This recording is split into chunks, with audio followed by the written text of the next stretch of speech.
Hello friends, welcome back to my channel Gyan Sankalp. तो friends, आज मैं यूजीसी नेट के पॉलिटिकल साइंस के प्रीवियस ईयर के क्वेश्चंस लेके आई हूँ। ये 2010 का क्वेश्चन, दिसंबर का क्वेश्चन है। सेकंड पेपर, पहले पॉलिटिकल साइंस के सब्जेक्ट का 2 पेपर आता था, मतलब सारे सब्जेक्ट के 2 आते थे और एक कॉमन पेपर, मतलब टोटल 3 पेपर होते थे। पहला पेपर कॉमन होता था और 2 पेपर आपके सब्जेक्ट के होते थे। तो पहले सेकंड पेपर में 50 क्वेश्चन आता था और थर्ड पेपर आपके सब्जेक्ट का 75 क्वेश्चन आता था, यानी टोटल आपके सब्जेक्ट से 125 क्वेश्चन आया करते थे और फर्स्ट पेपर में 50 क्वेश्चन। तो अब है कि अब 50 क्वेश्चन फर्स्ट पेपर में और सेकंड पेपर में 100 क्वेश्चन आते हैं। तो ये जो प्रीवियस ईयर का क्वेश्चन है, आप आगामी कोई भी एग्जाम दे रहे हो, अगर आपका सब्जेक्ट पॉलिटिकल साइंस है तो उसके लिए आपको काफ़ी हेल्प करने वाला है ये क्वेश्चन। अगर पहली बार मेरे चैनल पे आए हो तो प्लीज़ मेरे चैनल को सब्सक्राइब करें, मेरे वीडियो को लाइक करें और अपने फ्रेंड में शेयर करें। तो आज का क्लास हम स्टार्ट करते हैं। आज के क्लास का फर्स्ट क्वेश्चन है, इसमें 50 क्वेश्चन है। मैं आज 50 क्वेश्चन कराऊंगी और मैं एक्सप्लेन नहीं करूंगी फ्रेंड्स, क्योंकि 50 क्वेश्चन मुझे पूरा कराना है। तो मैं सिर्फ क्वेश्चन और आंसर बताते जाऊंगी ताकि आपके 50 क्वेश्चन आसानी से जल्दी से हो जाए। पहला क्वेश्चन है, उग्र मानवतावादी चरण के दौरान एम एन रॉय किसकी वकालत की? तो एम एन रॉय ने सबसे पहले किसकी वकालत की?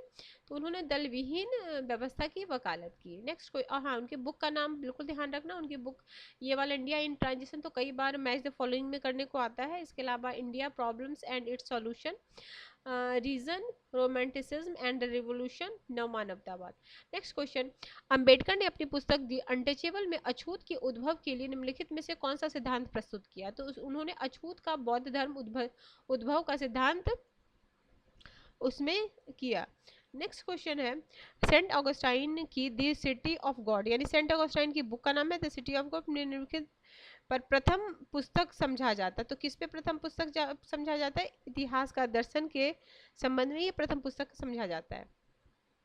अगला, अति कल्पना के आविष्कार के रूप में प्राकृतिक अधिकार को किसने दोषी माना है? तो बेंथम ने दोषी माना है। बेंथम ने इसे बकवास की संज्ञा दी है।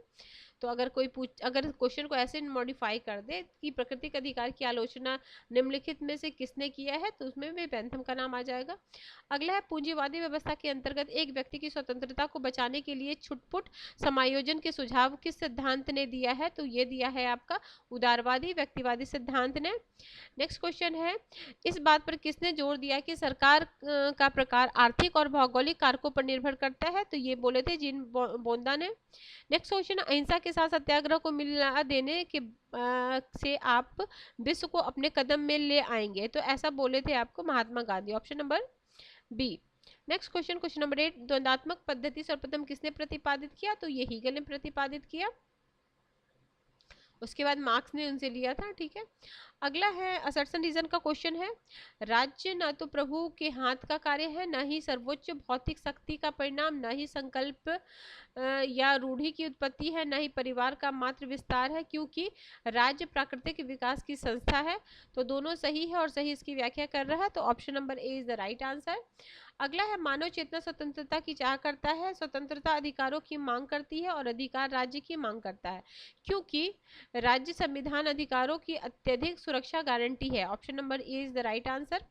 फ्रेंड्स, असर्शन रीजन वाले क्वेश्चन मैंने बहुत सारे करा रखे हैं और अगर इसको करने के लिए आपको क्योंकि या इसलिए लगा के, जैसे आप असर्शन पर हो, उसका रीजन के पढ़ने से पहले इसलिए या क्योंकि लगा लो। अगर दोनों में रिलेशन आपको लग रहा है तो ऑप्शन ए हो जाएगा, दोनों बातें सही कर रहा है बट दोनों में कोई रिलेशन नहीं है तो ऑप्शन बी हो जाएगा। और अगर ए सही है, मतलब 2 कथन है, एक गलत है एक सही है, तो वो तो सी डी हो जाएगा। अगला क्वेश्चन है, राजनीतिक व्यवस्था की क्षमता की अवधारणा निम्नलिखित में से किसने दी? तो ये दिए थे ग्रेवियल आलमंड ने दिया था। नेक्स्ट क्वेश्चन, विश्व व्यवस्था विश्लेषण सर्वप्रथम किसके द्वारा पेश किया गया था? ये तो एमेनुअल वॉलस्टीन के द्वारा। अगला क्वेश्चन, क्वेश्चन नंबर 13, दबाव समूह की भूमिका किसका कल्याण तक सीमित है? तो ये सिर्फ अपने सदस्यों की, देखो दबाव समूह डिफरेंट डिफरेंट टाइप का दबाव समूह, जैसे छात्र संघ के दबाव समूह होते हैं, कर्मचारी चयन आयोग के दबाव समूह होते हैं, और मतलब अलग अलग होते हैं। तो वो अपने हित के लिए कार्य करते हैं, यानी कि सार्वजनिक हित का उनका कोई मुद्दा नहीं होता, उनको सेल्फ मतलब उनकी अपने हित के मुद्दे होते हैं। अगला, political order in changing society की कृति किसने लिखी है? तो ये लिखी है सैमुअल पी हंटिंगटन ने लिखी है। अगला है मैच द फॉलोइंग, मैच करना है। Samuel Bill Huntington, John Ross, Samir Amin, Ronald H Chilcote. इस तरह के क्वेश्चन में जो आपको सबसे पहले आता है जिसमें, उसको लगाने की कोशिश करना। अगर इसमें तो दो अगर सही होगा, दो अगर आपको आता होगा तो ये क्वेश्चन सही हो जाएगा। तो सबसे पहले रॉल्स का हम जानते हैं थ्योरी ऑफ जस्टिस, तो ए में सॉरी बी में 4 हो जाएगा, तो बी में 4 दो में है, ठीक है। फिर हमें ए का देखते हैं। सैमुअल पी हंटिंगटन का क्या, सैमुअल पी हंटिंगटन का थ्योरी ये है, सैमुअल पी हंटिंगटन का आपका हो जाएगा फॉल्ट लाइसेंस ऑफ सिविलाइजेशन, तो option number D is the right answer. और फिर है जॉन रॉल्स तो हो ही गया, समीर अमीन हो गए आपके ये डिपेंडेंसी थ्योरी, और चिलकट हो जाएंगे पॉलिटिकल इकोनॉमिक्स। अगला है Alfred Pareto, Karl Deutsch, Max Weber और डेविड एप्टर। तो देखो पेरेटो किससे है, आधुनिक संचरण से। कार्ल डाइच किससे, संप्रेषण से है। मैक्स वेबर नौकरशाही से। डेविड एप्टर हो गए आपके आधुनिकीकरण से। तो इस हिसाब से आपका आंसर हो जाएगा ऑप्शन नंबर डी। अगला है स्वतंत्र, इसको काल क्रमानुसार, तो स्वतंत्र देश का राष्ट्रमंडल, यूएन, नागरिकता अधिकार आंदोलन, भारत का प्रथम आम चुनाव, यूनाइटेड किंगडम गौरवपूर्ण क्रांति। तो सबसे पता है हमें यूनाइटेड किंगडम की गौरवपूर्ण क्रांति 1688 में हुई, तो सबसे पहले हम उसे लगाएंगे तब भी हमारा सही हो जाता। बट हम सारे को देखेंगे कब कब क्या क्या हुआ था। तो ये किंगडम वाली जो गौरवपूर्ण क्रांति कब 1688 में हुई थी। यूएसए में नागरिक अधिकार आंदोलन 1920 में हुआ था। भारत का प्रथम आम चुनाव कब हुआ था, 51-52 में हुआ था। स्वतंत्र देशों का राष्ट्रमंडल 1991 में। फ्रेंड्स अगर तेज हो रहा है तो बहुत जल्दी मैं इसलिए करा रही हूँ ताकि आपको बहुत कम टाइम में आपको मैं 50 क्वेश्चन करा दूँ। अगला यूनाइटेड किंगडम पूर्ववर्ती प्रधानमंत्री का सही क्रम। देखो इस तरह के क्वेश्चन इस बार भी एग्जाम में आए हैं, तो इस तरह के क्वेश्चन के लिए आपको जो मेन मेन कंट्री के जो प्रधानमंत्री मुख्यमंत्री है, जैसे हो गए ब्रिटेन हो गए, यूएसए हो गए, इंडिया का तो बहुत सारे, इंडिया का तो राष्ट्रपति करना ही, उपराष्ट्रपति कर लो, लोकसभा अध्यक्ष कर लो, वित्त आयोग कर लो, निर्वाचन आयोग कर लो, ये सब कर लो। तो इसको करने के लिए क्या एक ट्रिक है कि सारा तो याद होना मुश्किल है, तो आप ऐसा करो स्टार्टिंग का 4-5 कर लो, बीच का 3-4 कर लो और लास्ट वाला कर लो, तो भी आपका जब एग्जाम में क्वेश्चन आएगा तो एग्जाम में क्वेश्चन सही हो जाएगा। तो इसका हो जाएगा ऑप्शन नंबर डी। सबसे पहले हम रखेंगे इनको डिजराइल को, फिर रखेंगे हम विंस्टन चर्चिल को, उसके बाद श्रीमती मार्गरेट थ्रेचर को, सबसे बाद में टोनी ब्लेयर को। अगला है फिर असर्शन रीजन का क्वेश्चन है। संसद के अनुवांशिक द्वितीय सदन की मौजूदगी समानता के सिद्धांत के विरुद्ध है, क्योंकि समानता का अर्थ विशिष्ट विशेषाधिकारों का अनुपस्थिति है। Option number A is the right answer, इसका ऑप्शन ए हो जाएगा।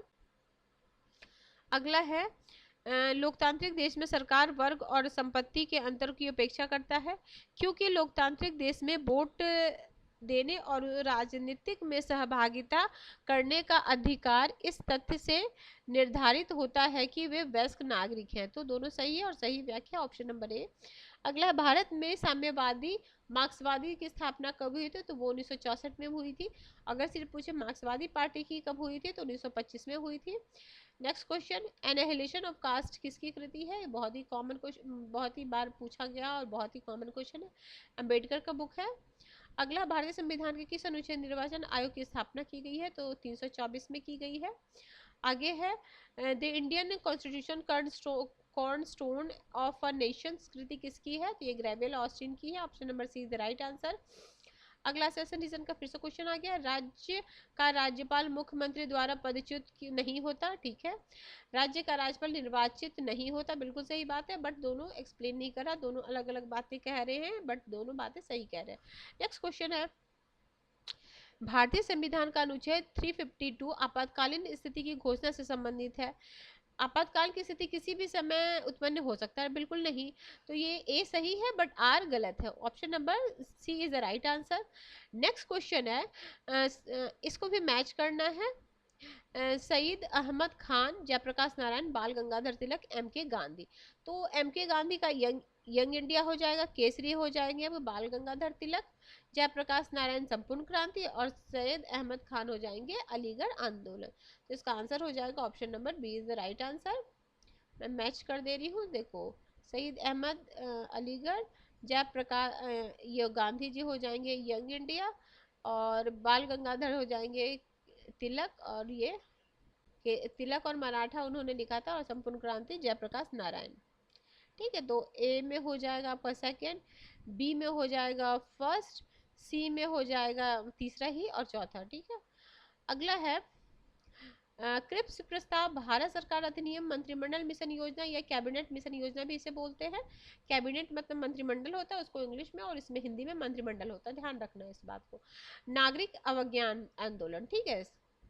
तो सबसे क्रिप्स योजना कब हुआ था? 1942 में आया था। तो सबसे पहले ए में हमारा 3 जाएगा, तो ए में 3 किस में है? एक में ही है, एक से ही हो जाएगा, बट हम सारे को देखेंगे। तो ए में हो गया क्रिप्स, फिर हो गया भारत सरकार अधिनियम हो जाएगा 1935, बिल्कुल सही। कैबिनेट मिशन 46, और नागरिक अवज्ञा हो गया 42। ठीक है, तो 42 हो गया हमारा, नागरिक अवज्ञा वाला हो जाएगा ये ना, सॉरी 42 नहीं, 42 तो पहले क्रिप्स योजना सेकंड वाला 1930 में। ठीक है, आगे है आगे है आगे है, क्या है? हाँ चलो, ये क्या है? कालक्रमानुसार सजाइए। राउंड टेबल कॉन्फ्रेंस यानी गोलमेज सम्मेलन, जिसको हम बोलते हैं भारत छोड़ो आंदोलन, इंडियन नेशनल कांग्रेस की रचना, यानी कब बना था Indian national Congress? Simon commission. तो इसका सारा देखो, राउंड तो 3 हुआ था, 30 31 में। तो भारत छोड़ो आंदोलन सबसे बाद में 42 में हुआ। इंडियन नेशनल कांग्रेस की स्थापना सबसे पहले हम करेंगे 1885 में, तो थर्ड हमारा सबसे पहले आ जाएगा। अगर थर्ड हमें भी पता होता तब भी हो जाता, फिर हम सारे को देख ले। देखो 85 में, 1885 में इसकी स्थापना साइमन कमीशन 27 में बना था, और 28 में उसको आया था साइमन कमीशन। आगे है ये गोल में सम्मेलन 30 में हुआ था, और भारत छोड़ो आंदोलन 42 में हुआ था। ठीक है, अगला क्वेश्चन है पुस्तक and administration in developing countries theory of pragmatism, ये किसकी है? तो ये रिक्स की बुक है, बहुत ही फेमस रिक्स की है। एक्स वाई सिद्धांत किसके द्वारा प्रतिपादित किए गए? एम सी ग्रेगर के द्वारा, ऑप्शन नंबर बी। ठीक है, 33 है नूतन, यानी नव बोलो। देखो नूतन बोला ना, देखो हिंदी में ना, इसलिए ना कुछ कुछ क्वेश्चन आप ना इंग्लिश में पढ़ लिया करो, क्योंकि कभी कभी हिंदी वाले क्वेश्चन ना थोड़े से मतलब वर्ड उसके थोड़े डिफिकल्ट होते हैं, तो आप उसको इंग्लिश में पढ़ लिया करो। तो नूतन लोक प्रशासन की अवधारणा किसके से संबंधित है? तो ये आपका किससे संबंधित है? ऑप्शन नंबर डी, मुंडो बुक सम्मेलन से संबंधित है। अगला है ग्रेप वाइन का संबंध क्या है? तो ग्रेप वाइन का संबंध है अनौपचारिक संप्रेषण से। अगला है व्हिटले काउंसिलिंग का सर्वप्रथम उद्भव कहाँ हुआ था? तो इंग्लैंड में हुआ था, ऑप्शन नंबर सी। अगला क्वेश्चन है निम्नलिखित में से कौन सा ही सुमेलित नहीं है? हमेशा फ्रेंड मैं जब भी क्वेश्चन कराती हूँ तो आपको इस बात पे गौर कराती हूँ कि आप भी जब भी क्वेश्चन खुद से किया करना एग्जाम में, या खुद से प्रैक्टिस सेशन करते हो, तो क्या नहीं पूछ रहा, क्या सही पूछ रहा, उस पर बिल्कुल आप अंडरलाइन कर लिया करो।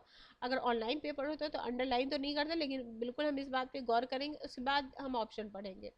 तो इसका हो जाएगा ए एथजीनियो द प्रैक्टिस ऑफ मैनेजमेंट, ये नहीं है। बाकी देखो इसका हम कर देते हैं। देखो पीटर ड्रकर की पुस्तक है management tasks responsibility practices the effective exclusive concept of cooperation, innovation and the entrepreneurship।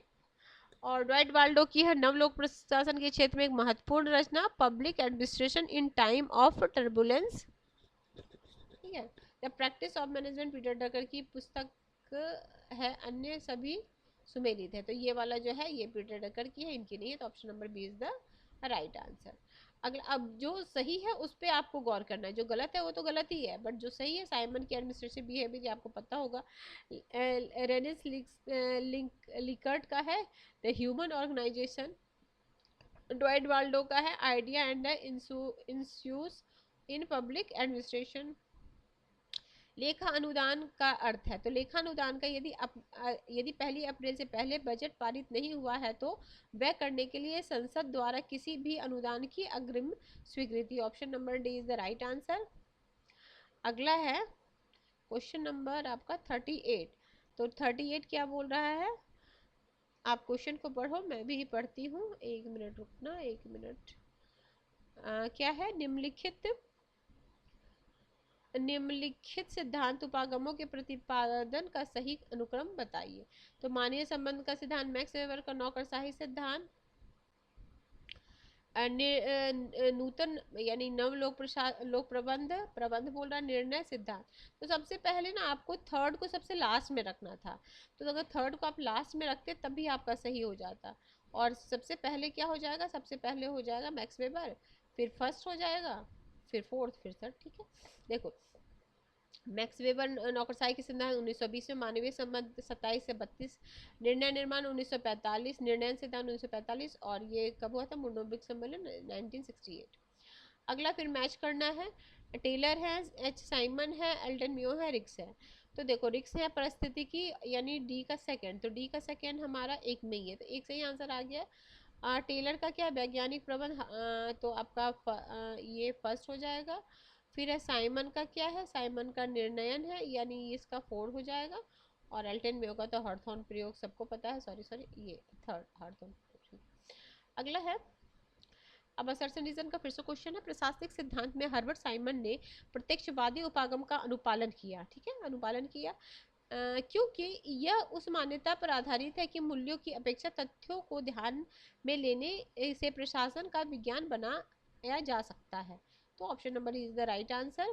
Panchsheel जो भारत, देखो फ्रेंड्स इसमें कभी कभी जो असर्शन रीजन में ना आपको बी भी लगेगा, बट ये ऑफिशियल आंसर से दिया गया ये क्वेश्चन है, तो आप प्लीज़ उसी के आंसर को जो देखो, जो कभी कभी कुछ आंसर कंफ्यूजन रहता है खासकर असर्शन रीजन वाले में, तो अगर जो जिस भी एग्जाम में दे रहे हो अगर उस एग्जाम में प्रीवियस ईयर में जो आया हुआ है आंसर तो उसी को वो मानेगा। ठीक है, अगला है, पंचशील जो भारत और चीन के बीच संबंध के मामले में मार्गदर्शन सिद्धांत बन गया, किस वर्ष हस्ताक्षर हुआ था। देखो क्या पूछ रहा है, किस वर्ष हुआ था, तो 54 में हुआ था।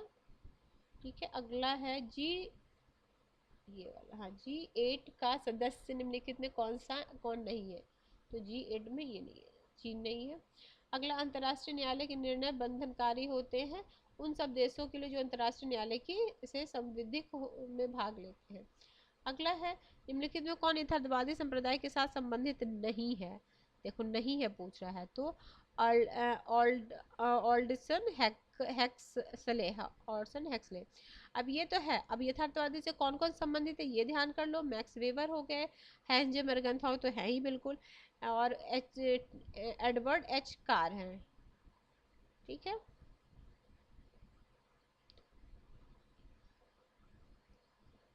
तो इसको ई एच कार भी बोलते हैं इनको। ठीक है, 20 कार। अगला है, नेक्स्ट क्वेश्चन है, सामूहिक सुरक्षा सेल तल रॉक बॉटम सिद्धांत निर्भर करता है किसी एक देश पर आक्रमण तमाम देशों पर आक्रमण समझा जाएगा क्योंकि युद्धों का होना संभावित रहता और कि उन्हें रोकने की जरूरत नहीं रहती। तो ये हो जाएगा option number A is the right answer. अगला है, यथार्थवादी के लिए सर्व कुंजी राष्ट्रीय हित की अवधारणा जिसकी व्याख्या राष्ट्रीय शक्ति के संबंध में की गई क्योंकि राजनीतिक यथार्थ राष्ट्रीय हित का स्थिर अर्थ लगाता है। तो देखो इसमें ये तो सही है, राजनीतिक यथार्थ राष्ट्रीय हित का स्थिर अर्थ लगाता है, ऐसी बात नहीं है, तो ये हो जाए ये सत्य है, but art is not correct. अगला है, मैच करना है। अब इस मॉर्टन कैप्लॉन है, कार्ल डॉइच है, देखो कार्ल डॉइच का ऊपर भी आ चुका है, देखो कैसे रिपीट किया इसी क्वेश्चन पेपर में आपने देखा ना, कार्ल डॉइच का था तो हमें मिल गया। अभी हमने पढ़ा यथार्थवादी हंस मार्गन था, देखो ये कैसे हमारा क्वेश्चन नहीं भी आता था आप कर लेते। बी का हो जाएगा थर्ड, तो बी का थर्ड आपका 2 में है, बिल्कुल ठीक है चलो। और अभी ये भी दिया था ना हंस मार्गन था किससे थे, यथार्थवादी, तो फर्स्ट मतलब डी में फर्स्ट, तो ये हो जाएगा ये है ना ऑप्शन नंबर ए। तो मैं मैच कर देती हूँ, कैप्लान का है व्यवस्था यानी 4 हो गया, कार्ल डेज का हो गया संप्रेषण उपागम, और क्या है रिचर्ड सी सिंडन ये हो जाएंगे सी में सेकंड निर्णयन उपागम, और हंजे मर्गेंठा हो गया यथार्थवाद। ठीक है, नेक्स्ट क्वेश्चन है, सीटो सार्क नाटो और वर्साई, तो सी कब कब बना था, तो आपको सार्क का तो पता होगा मतलब ये तो हम बचपन से ही पढ़ रहे हैं। 1985, तो आप पहले सबसे पहले बी में थर्ड लगाओगे, बी में थर्ड लगाते तो भी आपका एक से ही आंसर आ जाता। तो सीटों का क्या हो जाएगा, सीटों अब देखो एक आता था, बाकी आपको आता है या नहीं आता मुझे नहीं पता, तो आप उसको प्लीज़ नोट डाउन कर लो, क्योंकि इस बार किसका पूछा था, तो हर बार किसी ना किसी का पूछ लेता है, आपको लगता है कि ये तो बहुत ईजी क्वेश्चन, बट एग्जाम में कभी कभी गलती हो जाती है। तो आप प्लीज़ सबका स्पेशन बिल्कुल याद रखो कि सीटो सेंटो आसियान कब बना, डेट के साथ याद रखो। तो ऑप्शन ए हो जाएगा। देखो सीटो बना था 54 में, सार्क बना 85 में, नाटो बना 49 में और वर्साई पैक्ट 55 में। ये सब आपको हिस्ट्री में भी ये सब नहीं, ये तो वर्साई और नाटो शायद करेंगे, सीटो सेंटो तो आई डोंट थिंक। अगला, निम्नलिखित घटनाओं का सही कालक्रमानुसार से जाए। इस बार भी कालक्रमानुसार के क्वेश्चन पूछे जा रहे हैं, यानी जो पुराना ट्रेंड है उसको फिर से यूजीसी ने रिपीट कर रहा है। अब ठीक है, तो इसका आंसर हो जाएगा आपका ऑप्शन नंबर ए। तो क्या क्या हो जाएगा, सबसे पहले चीन द्वारा भारत पर आक्रमण 62 में हुआ था। बांग्लादेश स्वतंत्र कब हुआ था, 71 में हुआ था। राजीव गांधी जयवर्धन ने समझौता 85 में हुआ था, और करगिल युद्ध 1999 में हुआ था। आगे है आज के क्लास का लास्ट क्वेश्चन है, निम्नलिखित में इसको घटना को भी कालक्रमानुसार सजाना है। तो पीटीबीटी है, पोखरण आणविक विस्फोट फर्स्ट है, फिर है एनपीटी है, फिर सीटीबीटी है। तो इसका ऑप्शन नंबर ये हो जाएगा, पहला पीटीबीटी, फिर हो जाएगा सीटीबीटी, एनपीटी, फिर हो जाएगा पोखरण। सबका इसमें स्पेशल लिखा हुआ देखो, पीटीबीटी 63 में हो गया, एनपीटी हो जाएगा 68 में, पोखरण 74 में जब इंदिरा गांधी ने के थे स्माइलिंग बुद्धा जिसका वो था सिंबल था, सीटीबीटी है 1966 में। ठीक है, तो ठीक है फ्रेंड्स, आज मैंने आपको यूजीसी नेट के 2010 दिसंबर के क्वेश्चन 50 क्वेश्चन करा दिए हैं। अगर आप किसी वजह से ये चैनल हेल्प करा तो प्लीज़ आप मेरे चैनल को सब्सक्राइब करें, मेरे वीडियो को लाइक करें और अपने फ्रेंड में शेयर करें। ठीक है, till then bye bye, see you in next video.